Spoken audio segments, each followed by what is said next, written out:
Sai Satcharitra, Chapter 15 Naradiya Kirtan Paddhati, Mr. Cholkar's Sugarless Tea, Two Lizards. The readers may remember that mention was made in the 6th chapter regarding the Ramnavami festival in Shirdi, how the festival originated, and how in the early years there was a great difficulty in getting a good Haridas for doing Kirtan on those occasions, and how Baba permanently entrusted this function to Dasganu, and how he has been doing it successfully ever since.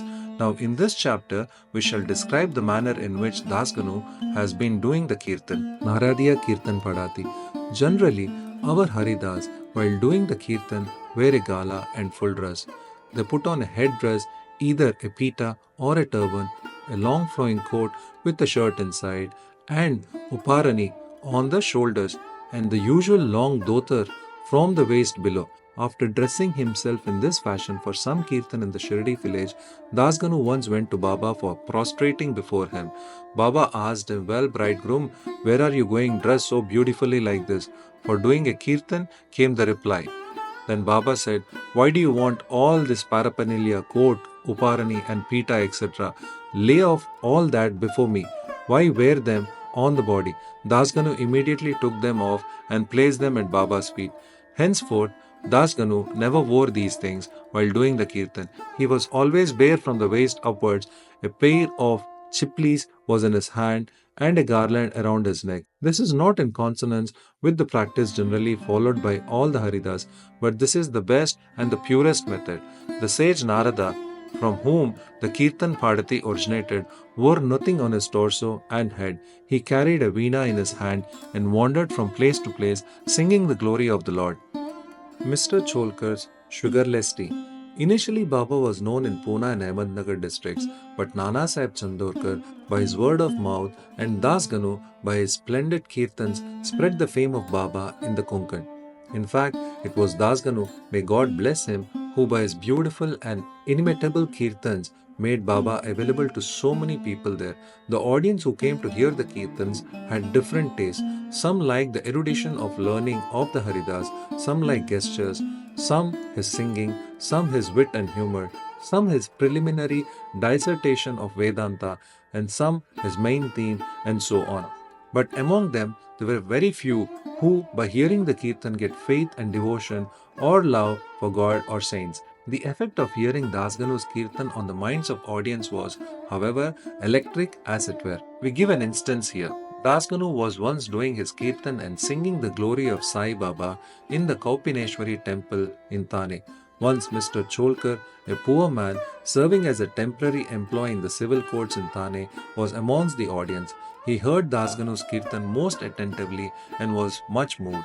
He there and then mentally bowed and vowed to Baba, saying, "Baba, I am a poor man, unable to support my family. If by your grace I pass the departmental examination and get a permanent post, I shall go to Shirdi, fall at your feet, and distribute sugar candy in your name." As luck would have it, Cholkar did pass the examination and did get the permanent post, and now it remained for him to fulfill his vow. The sooner the better. Mr. Cholkar was a poor man with a large family to support, and he could not afford to pay for the expenses of the Shirdi trip. As is well said, one can easily cross over Nane Ghat in Tana district or even the Sahyadri range, but it is very difficult for a poor man to cross the Umbar Ghat, that is the threshold of his house. As Mr. Cholkar was anxious to fulfill his vow as early as possible, he resolved to cut down his expenses and save money. He determined not to use sugar in his diet and began to take his tea without it. After he was able to save some money in this way, he came to Shirdi, took Baba's darshan, fell at his feet, offered a coconut, distributed it, and with a clean conscience along with the candy sugar, as per his vow, and said to Baba that he was much pleased with his darshan and that his desires were fulfilled that day. That he had much pleased with his darshan and that his desires were fulfilled that day. Mr. Cholkar was in the masjid with his host Bapu Sahib Jog when the host and the guest both got up and were about to leave the masjid. Baba spoke to Jog as follows: "Give him a cup of tea fully saturated with sugar." Hearing these significant words, Mr. Cholkar was much moved. He was wonderstruck. His eyes were bedewed with tears and he fell at Baba's feet again. Mr. Jog was also curious about this direction. Baba wanted by his words to create faith and devotion in Cholkar's mind. He hinted, as it were, that he got the sugar candy as per his vow and that he knew fully well his secret determination not to use sugar in his diet. Baba meant to say, if you spread your palms with devotion before me, I am immediately with you day and night. Though I am here physically still, I know what you do beyond the seven seas. Go wherever you wish. Over the wide world, I am with you.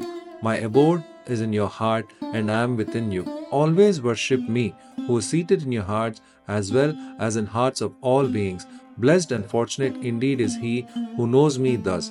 What a beautiful and important lesson Baba had thus imparted to Mr. Cholkar. Two lizards. Now we close this chapter with the story of two lizards. Once Baba was sitting in the masjid, a devotee sat in front of him when a lizard tick-ticked. Out of curiosity, the devotee asked Baba whether the tick-ticking of this lizard signified anything good or was it a bad omen.